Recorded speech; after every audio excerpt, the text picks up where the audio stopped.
மதி தன்னோட மனசை தேத்திக்கிறாங்க. கண்டிப்பாக நம்மளுடைய திறமைக்கும் படிப்புக்கும் கண்டிப்பாக ஒரு நல்ல வேலை கிடைக்கும் அப்புடின்னு மனசை தேத்திக்கிட்டு ஒவ்வொரு எக்ஸாமுக்கும் அப்ளை பண்ணுறாங்க. பண்ணிவிட்டு உட்காந்துட்டு இருக்கும்போது இங்கே மலர் கூப்பிட்றாங்க. மதி, நீ இன்னும் சாப்பிடவே இல்லை, நேரம் ஆகலையா உனக்கு அப்படிங்கிறாங்க. ஒன்று இல்லைக்கா, எனக்கு வயிறே பசிக்கலை அப்படிங்கும்போது, இங்கே பாரு, நடந்து முடிஞ்சதே நினச்சிக்கிட்டு இருந்தால் என்ன போகுது அப்படிங்கும்போது, இல்லைக்கா அப்படி நினைக்கிறது ஆள் இல்லை, அடுத்தாப்புல என்ன செய்யலான்னு தான் யோசிப்பேன்.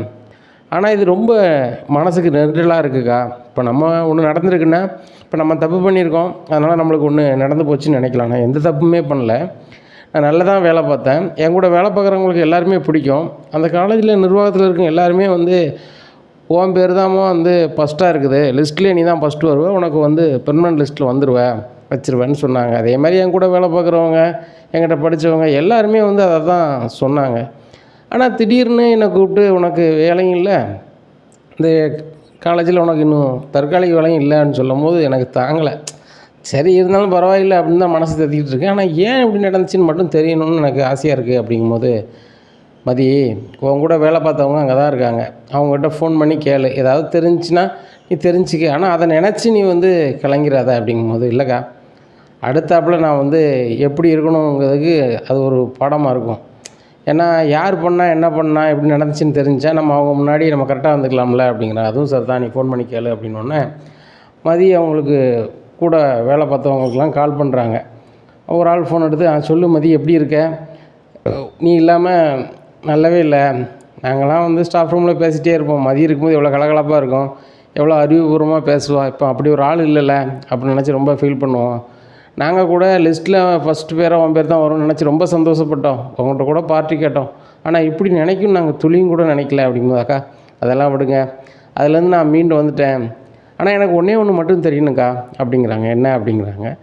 எதனால் என் வேலை போச்சுன்னு மட்டும் தெரியணும் அப்படிங்கும்போது, அதை எப்படி நம்மளுக்கு சொல்லுவாங்க அப்படிங்கும்போது, அக்கா சொல்ல மாட்டாங்க தான், ஆனால் அங்கே யார் வந்தாங்க, கரஸ்பாண்ட் என்ன பேசினாங்க, நிர்வாகத்தில் என்ன பேசினாங்கன்னு சொல்லி நம்ம தெரிஞ்சுக்க முடியும்லாக்கா அப்படிங்கும்போது, அதை எப்படி தெரிஞ்சுக்க முடியும், நம்மகிட்ட இது எப்படி சொல்லுவாங்க அப்படிங்கிறாங்க. கம்ப்யூட்டரில் அந்த மனோஜனை வேலை பார்க்குறாங்கல்ல, அவங்ககிட்ட நீங்கள் நல்லாவே பேசுவீங்களா, அவங்க உறவினரும் கூட தானே, அவர்கிட்ட நீங்கள் கொஞ்சம் பேசுங்கக்கா, இந்த தேதியிலேருந்து இந்த தேதி வரைக்கும் யார் யார் காலேஜுக்கு வந்தாங்க போனாங்க, கரஸ்பாண்ட் ரூமுக்கு போனாங்க வந்தாங்க அப்படின்னு மட்டும் தெரிஞ்சால் போதுங்கா, எதனால் இப்படி ரிசல்ட்டு மாறிஇருக்குன்னு கொஞ்சம் அதனால் விட கிடைக்குங்க அப்படிங்கும்போது, ரைட் நான் உனக்காக பண்ணுறேன், ஆனால் இதை வெளியே காட்டிக்காத அப்படிங்கும்போது, சரிக்கா நான் எப்படிக்கா வெளியே காட்ட போகிறேன், எனக்கு யாருன்னு தெரியணுங்க, என் வேலையை இல்லாமாக்குனது அவ்வளோதான் அப்படிங்கிறாங்க.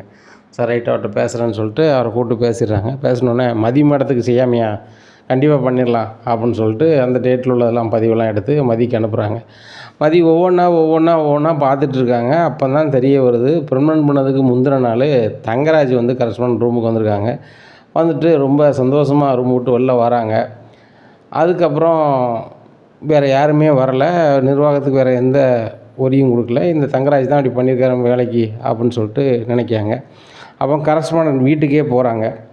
அப்போது சார் அப்படிங்கும்போது, ஏம்மா நீ தான் வேலையை விட்டு நிப்பாட்டிச்சியம்மா, இப்போ என்ன மறுபடியும் வேலைக்கு வரப்போகிறேன்னு சொல்கிறீங்களா, இல்லைம்மா அது லாய்க்கப்படாது அப்படிங்கும்போது, சாருங்க பாருங்கள், உங்களுக்கு தங்கராஜ் சார் உங்களுக்கு ரொம்ப முக்கியமாக போயிட்டாங்க அப்படிங்கும்போது, என்ன தெரிஞ்சு போச்சா அப்படின்னு சொல்லிட்டு, ஏம்மா நினச்சிக்காதம்மா, தங்கராஜ் இந்த ஊரில் பெரிய ஆள், அவர் பிஸ்னஸ் அது இதுன்னு பண்ணிகிட்ருக்காரு, நிறைய அரசியல்வாதிக்கும் தெரிஞ்ச ஆள், அவர் சொல்லி நாங்கள் ஒன்றும் மறுக்க முடியாதும்மா, அவர் தான் சொன்னார்மா, எங்கள் வீட்டு பொம்பளைகளுக்கு வேலை பார்க்கணுன்னு நாங்கள் அவசியம் இல்லை, அது வீட்டிலே இருந்துட்டு போட்டுவோம், அதனால் வேலை தேவையில்லை அப்படின்னாங்க. சரி, உங்களுக்கு வேலை பெருசாக தெரில, உங்களுக்கு அடுத்த இடத்துல இருக்கிறவங்களுக்கு வேலை ரொம்ப பெருசாக இருக்கும், அதனால் சரி இந்த வேலையை நம்ம அவங்களுக்கு கொடுத்துருவோம், இந்த மதியை ரிலீவ் பண்ணி விட்ருவோம் அப்படின்னு சொல்லி தான் ரிலீவ் பண்ணி விட்டேன் அப்படிங்கிறாங்க.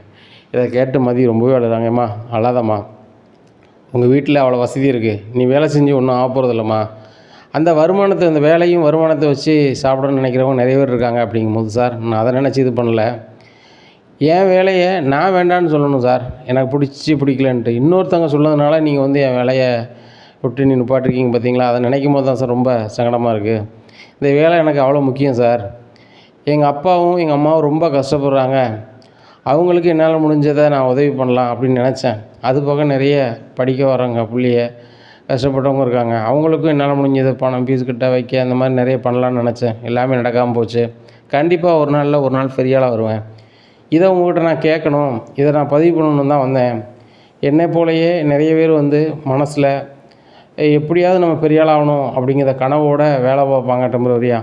அவங்கள வந்து பெர்மனன்ட் பண்ணணும் அப்படிங்கும்போது இன்னொருத்தவங்க வந்து சொன்னாங்க அப்படிங்கிறதுக்காக மட்டும் நீங்கள் வேண்டான்னு சொல்லிடாதீங்க.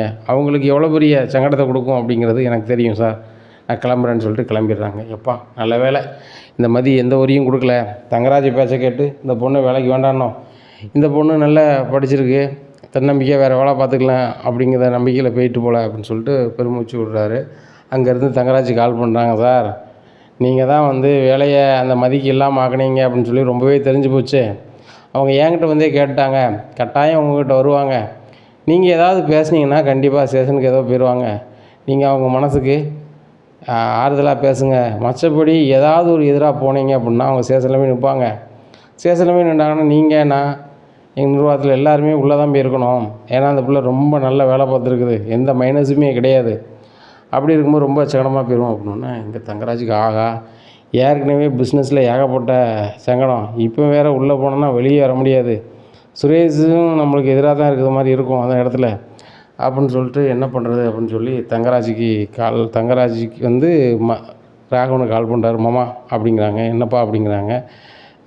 சொல்லுவேன் தப்பாக நினச்சிக்காதீங்க, நீங்களும் அத்தையும் ரொம்ப ஃபீல் பண்ணீங்க. ஃபீல் பண்ணோன்னே தான் இந்த மதி வேலை பார்க்க போய் தானே இவ்வளோ திமிரு பண்ணுதான்னு சொல்லிட்டு உங்களை கேட்காமையும் வைக்காமல் நான் போய் அவள் வேலையிலேருந்து நிப்பாட்டணும்னு சொல்லி நிப்பாட்ட வச்சிட்டேன். அப்படிங்கும்போது என்ன மாப்பிள்ளை சொல்கிறீங்க, அவள் வேலையை இல்லாமல் ஆக்கணும் நீங்கள் தானே, அது ஒரு சர்க்கார் வேலை மாப்பிள்ளை, அந்த வேலை பார்த்தா நல்லது தானே, நம்மளுக்கும் மறுவாதி தானே. அப்படிங்கும்போது மாமா நம்ம குடும்பத்துக்கு வேணால் மறுவாதி, ஆனால் அந்த மதி ஓவராக பண்ணுவா, அதனால தான் வேலையை விட்டு நிப்பாட்டினேன். அப்படிங்கும்போது சரி மாப்பிள்ளை அதுவும் நல்லது தான், இதுக்கு மாப்பிள்ளை இப்போ சொல்கிறீங்க. அப்படிங்கும்போது அந்த விஷயம் எல்லாமே மதிக்கு தெரிஞ்சிச்சு.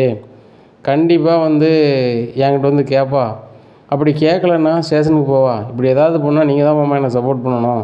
எங்கள் மாப்பிள்ளை வந்து அதை சொல்ல போகலை, வேறு கதைக்கு போனாங்க வச்சாங்க, நீங்கள் தான் சொல்லணும் மாமா, நீங்கள் சொன்னால் தான் எல்லோரும் நம்புவாங்க, நீங்களும் அதையும் சொன்னால் தான். அப்படிங்க மாப்பிள்ளை உங்களுக்கு ஒன்று நாங்கள் விட மாட்டோம் மாப்பிள்ளை அப்படின்னு சொல்லி ஃபோனை வச்சுடுறாங்க. சொன்னேன் இங்கே மதி வராங்க. மதி அப்படின்னு கூப்பிட்டு ராகவன் பேசுகிறாங்க. என்ன மாமா அப்படிங்கிறாங்க. இங்கே பாருமா, உன் வேலை போனது போயிட்டது, மாப்பிள்ளையால் தான் நீ நினச்சிக்கிட்டு இருக்க. சரி அது உண்மையோ பொய்யோ, நம்ம வீட்டு மாப்பிள்ளை இந்த வீட்டிலேருந்து பொண்ணை கல்யாணம் பண்ணியிருக்காரு, அவரை நம்ம வந்து கௌரவமாக வைக்கணும் போகணும், அவரெல்லாம் எந்த வகையிலையும் பண்ணிடாதம்மா அப்படிங்கிறாங்க. இதை கேட்ட மதி, எனக்கு வேலை போக யார் காரணம் அப்படின்னு மட்டும்தான் நான் தெரியும்னு நினச்சேன், தெரிஞ்சுக்கிட்டேன். என்ன அவரை நான் ஒன்றும் பண்ண போகிறதில்ல, இந்த வேலை போனால் இன்னொரு வேலை நான் பார்க்க போகிறேன், ஆனால் அவர் நினச்சிக்கிட்டு இருக்கலாம் என்னை இப்படியே வச்சிடலாம் அப்படின்னு சொல்லிட்டு அடுத்த கட்டடத்தை நோக்கி நான் போவேன், அவர் போயிடுற மாதிரி நான் ஒன்றும் பண்ண போகிறதில்ல அப்படின்னு சொல்லிட்டு ரூமுக்கு போயிடுறாங்க. என்னங்க நீங்கள் அந்த மதிக்கிட்ட இப்படி பேசிகிட்டு இருக்கீங்க, என் மாப்பிள்ளைக்கு எதிராக எதுவும் பண்ணனா அவ்வளோதான் நீங்கள் சொல்லதை விட்டுவிட்டு அவர்கிட்ட நீங்கள் கெஞ்சிக்கிட்டு இருக்கீங்க. அப்படிங்கும்போது உனக்கு புரியாமல் பேசாத, ஏற்கனவே சுரேஷோட மேலதிகாரி சொல்லியிருக்கான், சுரேஷை பற்றியோ அந்த குடும்பத்தை பற்றியோ ஏதாவது ஒன்று நான் கேள்விப்பட்டேன் அப்படின்னா யாரையும் விட மாட்டேன் அப்படின்னு சொல்லியிருக்கான். எல்லாத்தையும் உள்ள வச்சு போடும், அதுபோல் சுரேஷ் வேலையும் போயிடும், சுரேஷ் வேலை போகணுங்கய்யா. அப்படிங்கும்போது ஆமாம் இவள் வந்து இந்த வீட்டில் பெரிய ஆள் அப்படின்னு சொல்லி ரொம்ப கடுப்பில் அடுப்பங்கரையை பார்த்து போகிறாங்க. மலரே அப்படிங்கிற என்னத்தை அப்படிங்கிறாங்க. ஒரு காப்பியை போட்டுதா அப்படிங்கிறாங்க. காப்பி போட்டுன்னு கொடுக்காங்க. கொஞ்சம் ஆற்றி கொடு அப்படிங்கிறாங்க. ஆற்றி கொடுக்காங்க. என்ன நீ ரொம்ப ஆற்றிட்ட, மறுபடியும் காப்பி போட்டு கொண்டு வா அப்படிங்கிறாங்க. அத்தை நீங்கள் தானே அத்தை ஆற்ற சொன்னீங்க அப்படிங்க. ஆற்றணுன்னா இப்படி ஆற்றுவேன், 2 ஆற்றிட்டு கொடுக்கணும், மறுபடியும் காப்பி போடு அப்படின்ட்டு இருக்காங்க.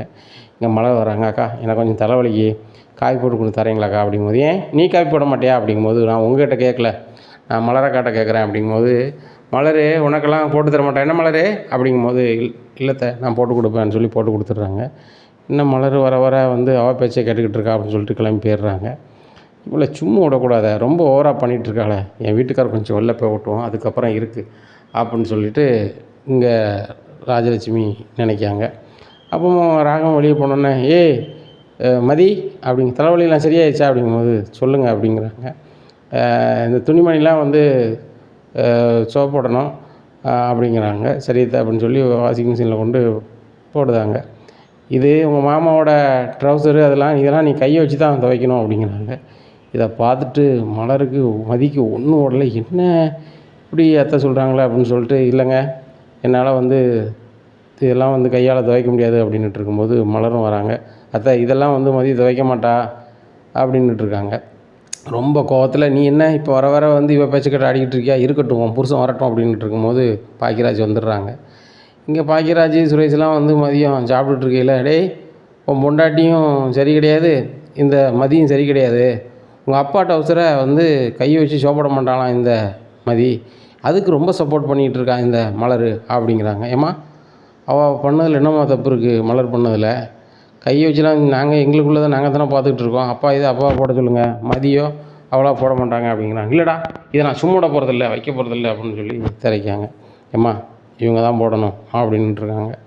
கொஞ்ச நேரம் கழித்து ராகவன் வந்துடுறாரு. வந்தோடனே ஏங்க இந்த மதி பண்ணுறதும் இந்த மலர் பண்ணதும் சரியே இல்லை அப்படிங்கும்போது, இங்கே பாரு வீட்டில் இருக்க ஒரியில் நீ தேவையில்லாத ஒரி பண்ணிகிட்டு இருக்காத, என்ன சொல்லு அப்படிங்கிறாங்க. ஏங்க உங்கள் டவுசர் எப்பவும் நீங்கள் கையை வச்சு தானங்க அலசி போடணும்னு சொல்லுவீங்க அப்படிங்கிற. ஆமாம் அப்படிங்கிறாங்க. அதை நான் மதியை போட சொன்னேன், அவள் போட மாட்டேன்ட்டா அப்படிங்கும்போது, அவள் தான் திமிரு பிடிச்சவன்னு தெரியுமே, அவளே இதுக்கு போட சொன்னேன், நீ போட வேண்டியதானே அப்படிங்கும்போது, இல்லைங்க நான் விட மாட்டேன் வைக்க மாட்டேன்னுட்டு இருக்கும்போது மதி கரெக்டாக வந்துடுறாங்க. இவங்க ஒரு பேச்சை விட மாட்டாங்க போலயே, இவங்களுக்கு தக்க பாடம் புகட்டணும் போலேன்னு நினைக்காங்க. மறுநாள் காலையில் விடியுது. விடிஞ்ச உடனே நேராக மதி வீட்டுக்கு போகிறாங்க. மதி வீட்டுக்கு போனோடனே என்னடி இவங்க வீட்டில் எதுவும் ஒரி இல்லையா அப்படிங்கிறாங்க. ஒரு ஒரி இல்லைம்மா அப்படிங்கிறாங்க. சார் ரைட்டு அப்படிங்கும்போது, ஏம்மா அப்பா நானவா அந்த ட்ரெஸ்ஸெல்லாம் எடுத்து போகிறேன் அப்படிங்கும்போது, ஏன்டி அப்படிங்கிறாங்க. இல்லைம்மா இந்த வீட்லேயே நான் ரொம்ப சந்தோஷமாக இருந்தேன், அங்கே நான் அந்தளவுக்கு சந்தோஷமாக இல்லை, ஆனால் அந்த நினச்சி பார்க்கறதுக்கு எனக்கு ஒரு பொருள் வேணுமாம்மா, அதான் அப்பா துணியெல்லாம் எட்டு போகிறேன் அப்படிங்கிறாங்க. சரி எட்டு போ அப்படிங்கிறாங்க. இங்கே மதியோட அப்பா டவுசரு துணிமணியெல்லாம் எடுத்துகிட்டு போகிறாங்க. போனோன்னே வீட்டில் யாரும் இல்லை, இங்கே ராஜலட்சுமி மட்டும் இருக்காங்க. அத்தை அப்படிங்கிறாங்க. என்ன அப்படிங்கிறாங்க. இந்த டவுசரை கையால் அலசி போடுங்க அப்படிங்கிறாங்க. என்னது டவுசரை நான் அலசி போடணுமா அப்படிங்கிறாங்க. ஆமாம் அத்தை இது எங்கள் அப்பா டவுசரு, எங்கள் அப்பா டவுசரு கையை வச்சு அலசி போட்டால் தான் நல்லாயிருக்கும், கொஞ்சம் அலசி போட்டுருங்களேன் அப்படிங்கிறாங்க. உங்கள் அப்பா டவுசர் என்ன இப்படி அது அப்படின்னு சொல்லி ரொம்ப கடுப்புறாங்க. கடுப்பாக இருக்கா? இதே கடுப்பு தான். அவங்க போடுற டவுசர்லாம் நானும் இந்த வீட்டில் இருக்கவங்க அலச மாட்டாங்க. தேவைன்னா நீங்கள் அலசுங்க, இல்லை உங்கள் வீட்டுக்காரர் அலச சொல்லுங்கள். சாதாரண கதையை பெருசாக பேசி ஏதாவது பண்ண நினச்சிங்கன்னா அவ்வளோதான் அப்படிங்கிறாங்க. இதை கேட்ட ராஜலட்சுமி, ஆகா இவகிட்டலாம் எதுவும் வச்சுக்கிட கூடாது இல்லையா பொழுக்க அப்படின்னு சொல்லி கிடுக்கிடுன்னு ஆடிக்கிட்டு நிற்காங்க. இங்கே மதி ரொம்ப கோவமாக ரூம் பார்த்து போகிறாங்க. கொஞ்ச நேரத்தில் ஒரு ஃபோன் வருது நிர்வாகத்துலேருந்து, காலேஜ் நிர்வாகத்துலேருந்து. ஏம்மா மீண்டும் நீங்கள் வேலைக்கு வரலாம், நாளிலேருந்து வேலைக்கு வந்து சேருங்க அப்படிங்கிறாங்க. இதை கேட்டால் மதிக்கு ரொம்ப சந்தோஷம். இதை மலர்கிட்ட வந்து சொல்கிறாங்க. மலர் ரொம்ப சந்தோஷப்பட்டு எல்லோரும் இருக்கும்போது, மாமா மதிக்கு மறுபடியுமே வேலை கிடச்சிருச்சு, அதே காலேஜுக்கு வர சொல்லிட்டாங்க அப்படிங்கிறாங்க. இதை கேட்டால் எல்லாருமே பயங்கர ஷாக்காகிறாங்க. இனி என்ன நடக்கும் அப்படிங்கிற வீட்டில் அப்படிங்கிறத பொறுத்து வந்து பார்க்கலாம்.